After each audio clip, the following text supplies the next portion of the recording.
Bapak dan Ibu Guru yang saya hormati, pertama-tama kami mengucapkan selamat datang di Monumen dan Museum Pancasila Klasik. Pimpinan pun mengharapkan kedatanganmu dengan terbuka. Nanti akan belajar sejarah tentang pemberontakan Partai Komunis. Dan pertama-tama kami memperkenalkan diri, nama saya Pak Udiartoyo. Jadi nanti yang akan memandu, mengarahkan tujuan apa ke jalur koleksi pertama sana nanti, baru nanti masuknya ke sana. Untuk waktunya masih bisa, karena tadi ada pesan Pak, sama travelnya jangan lama-lama. Mungkin kalau saya sih bilang 1 jam paling enggak 1 jam. Jadi saya sampai ceritanya hanya perkenalan toh kalau 1 jam. Baik, jadi Monumen Pancasila Sakti ini dibangun mulai tahun 67 dan diresmikan tanggal 1 Oktober 1972 oleh Presiden Soeharto. Luas tanahnya kurang lebih ada 14,6 hektar. Nah itu di dalam sini dulu ada 13 rumah penduduk, karena dibuat museum akhirnya yang 10 rumah dipindahkan dan disisahkan mulai di sana ada 3 rumah bersejarah namanya rumah pendidikan, Konsumen dan Dapurmu. Dan tujuan dibangunnya Monumen Pancasila Sakti ada 3. Pertama, untuk menghargai jasa-jasa para pahlawan koloni. Yang kedua, untuk mengingatkan Indonesia, khususnya generasi muda, supaya mewaspadai bahaya Latin komunis. Yang ketiga, tempat edukasi. Edukasi itu apa? Belajar sejarah dan tempat rekreasi. Jadi hati-hati, bukan hanya rekreasi saja, tapi paling tidak sedikit ada ilmu tentang pemberontakan komunis. Nah, komunis memberontak juga ada tujuannya. Dulu komunis memberontak dari 48 tepatnya 18 September 1948 itu di Madiun yang dipimpin oleh Musso. Kan waktu itu sudah ditumpas oleh April dan rakyat, akhirnya dia juga timbul lagi pemberontakan di Jakarta, yaitu dipimpin oleh DNA, tempatnya di puncaknya di 30 September atau gerakan di 30 September. Dan itu pun kegiatan di sini itu hanya 3 bulan, bukan hanya 1 hari malam 30 September. Ada mulai 5 Juni ada kegiatan di sini Partai Komunis atau PKI itu. Dan PKI memberontak akan menggantikan ideologi Pancasila. Tujuannya itu. Berarti kalau menggantikan ideologi Pancasila ya akan menggantikan dasar negara kita atau akan menggulingkan pemerintahan yang sah pada waktu itu. Itu akan menggulingkan dengan paham komunis, akan diganti dengan paham komunis. Dan paham komunis itu apa sih? Nah, sedikit ini dasarnya. Paham komunis itu ateis. Ateis itu apa? Tidak mengakui adanya Tuhan. Berarti kan orang komunis tidak bertuhan, tidak mengakui adanya Tuhan dan menghalalkan segala cara. Dan itu adalah kurang lebihnya, makanya terjadi pemberontakan, penyiksaan tanpa kemanusiaan. Akhirnya timbul di mana-mana. Bahkan dulu Partai Komunis sah juga sebagai peserta pemilu tahun 55. Bahkan dapat urutan keempat besar. Yang pertama ada Nasdem, PNI, NU, dan urutan keempatnya Partai Komunis. Itu pemilu pertama tahun 55. Dan di situ punya rencana dan sebagainya, bahkan akan di sini melatih relawan PKI namanya, Pemuda Rakyat, Barisan Tani, relawan PKI dan Geruani, pemudinya dinamakan Geruani. Dilatih secara militer, dikasih baju, dikasih senjata api, dilatih bongkar pasang senjata, dilatih PJB, dilatih teknik perwakilan, jumlahnya kurang lebih itu 700 orang yang dilatih. Itu pun datang dari mana-mana, dari Jawa Tengah ke Timur, terus nama di dekat Jakarta ini, dan kemudian dilatih itu.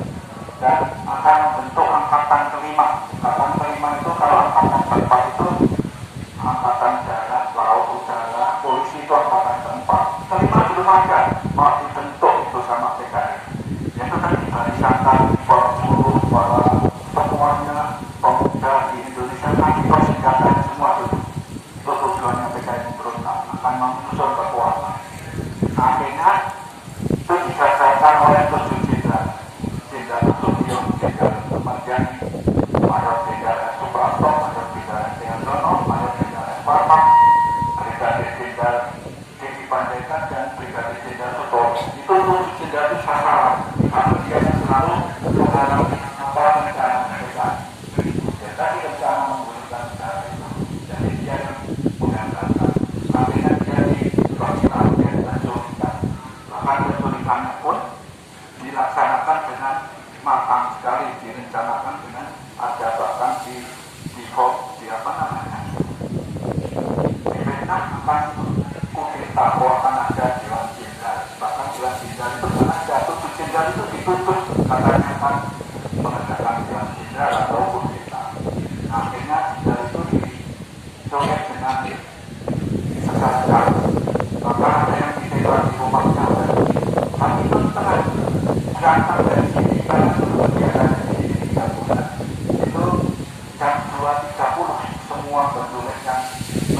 dinamakan pasukan sama yang ada pasukan KKP itu Kolonel Tung komandannya dan anak buahnya juga ada yang memimpin langsung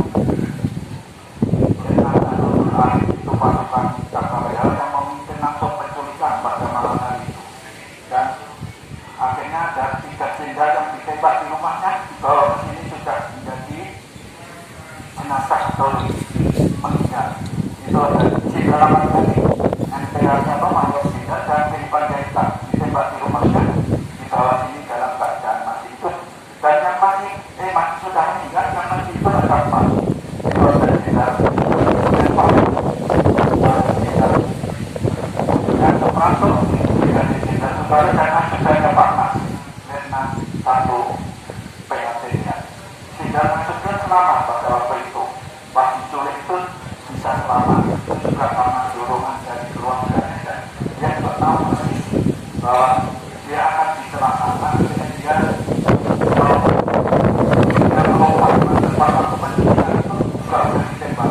Tapi dia cepat lari ke belakang melompat. Itulah ceritanya berbeda-beda antara Jenderal Nasution, Jenderal Mardian dan seterusnya. Semuanya beda dan waktunya sama. Dan 2-3 mungkin kalau kita di rumahnya Pak dan bisa masuk. Dan di rumah Jenderal Nasution ada 2 korban, yaitu putrinya yang bernama Ante Suryani Nasution juga ikut kena tembak. Itu juga sempat dirawat tapi pada waktu itu 5 tahun umurnya dan dirawat 6 hari pada Sudoto dia meninggal karena dan dimakamkan di tempat umum di Jakarta Selatan. Dan ajudannya ada di Letnan 1 Andrea Dewa yang di KPK dan di PAT itu juga ikut seperti salah sasaran karena dia mengaku Jenderal Nasution atau isinya Jenderal Nasution. Peristiwa-peristiwa itu yang terjadi pada 65 1 Oktober 1965. Bahkan nanti ada peristiwa yang bisa yang langsung. Kalau di sini menceritakan ada 16 ulama di lantai 2 itu juga cerita tentang penculikannya jenderal-jenderal di rumah. Ceritakan ulama Museum Pasipan. Ada 16 diorama itu cerita tentang pemberontakan PKI tahun 65 semua. Nah di sana itu ada museum pengkhianatan PKI. Itu ada 34 diorama. Itu juga cerita tentang pemberontakan PKI tahun 45 sampai 64. Bahkan setelah 45 PKI itu belum memutuskan makanya akan memberikan lagi pemerintahan itu perjuangan PKI. Baik, mungkin itu untuk pembukaannya dengan kejadiannya kalau hanya tambahan itu kan pada tanggal 1 Oktober 1981 kalau di sana diresmikan 1 Oktober 1992 yang di sana diresmikan 1 Oktober 1972 jadi tiap 10 tahun baru bisa bangun lagi tahap 3 tahap. Maka ini ada 2 peresmian direnovasi tahun 2013 itu yang hasilnya dan diresmikan pada tanggal 25 Agustus 2013 oleh Panglima TNI. Pada waktu itu Panglima TNI Angkatan Laut itu Laksamana Agus Suhartono. Itulah pas waktu peresmian renovasinya jadi beda sendiri itu yang hitam itu tidak selesai. Baik, mungkin itu yang bisa saya sampaikan. Mungkin ada pertanyaan kan tentang dan tadi dan antara politik atau PKI antara PKI atau Partai Komunis Indonesia ada yang perlu ditanyakan lagi kan? Nah, kalau nggak kita lihat saja sekarang ke lokasi tempat penyiksaan rumah pos komando dan dapur umum dan sumurnya yang untuk kubur 7 jasad tadi dan 7 jasad nanti yang 7 pahlawan itu dikubur jadi satu di sumur keluarga. Jadi monumen Pancasila Sakti ini bukan sumur Lubang Buaya karena monumen Pancasila Sakti ini terletak di Kelurahan Lubang Buaya, Kecamatan Cipayung, Jakarta Timur. Jadi Lubang Buaya nama desa, nama kelurahan dan terletak di Jalan Raya Pondok Gede. Itu tadi yang jalan besar itu Jalan Raya untuk Kelurahan Lubang Buaya itu tempatnya di RT 4 RW 12. Ini adalah alamat Monumen Pancasila Sakti di Kelurahan Lubang Buaya RT 4 RW 12 Kecamatan Payung, Jakarta Timur. Baik, mungkin itu yang bisa saya sampaikan, dan kita lihat langsung sana. Kita kiri, kita jalan menuju ke koleksi berikutnya.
Gerakan Tiga Kurir PKI di Lubang Buaya atau di Jakarta Timur.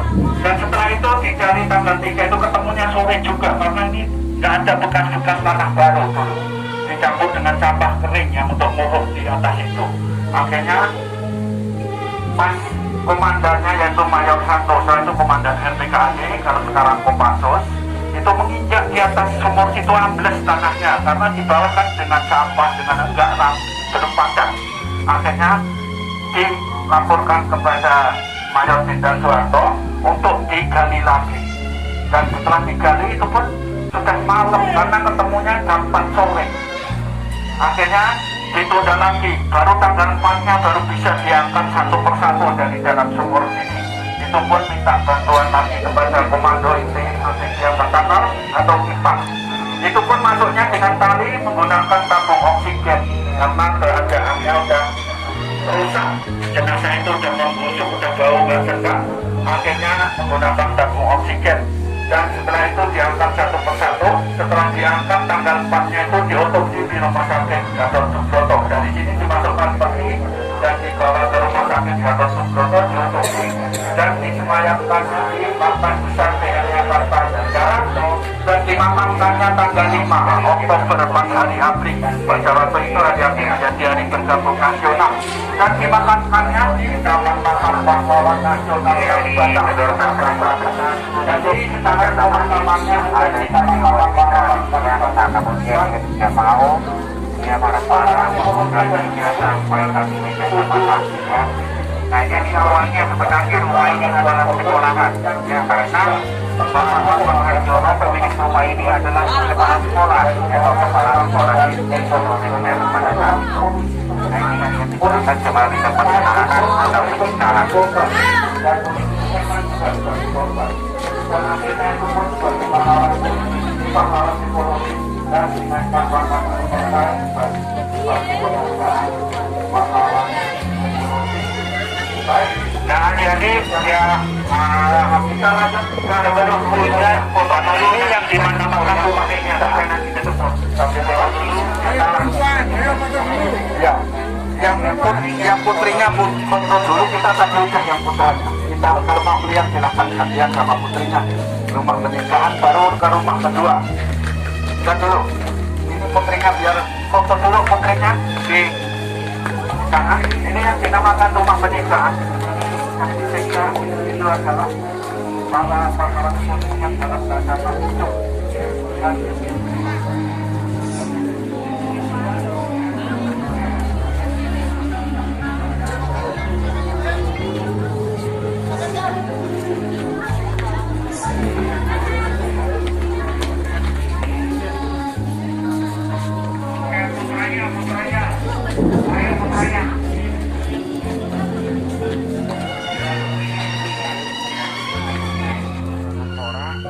rumah ini diambil alih ya. Nah inilah yang dijadikan menjadi pos komando. Nah mereka rapat di sini hampir sebanyak 16 kali sebelum diadakan penculikan terhadap Jenderal Angkatan Darat tersebut. Jadi rumah ini masih aslinya ya, masih sekitar 90% ini masih asli. Nah pemilik rumah ini yang pertama sampai sekarang juga masih hidup, namanya Bapak Haji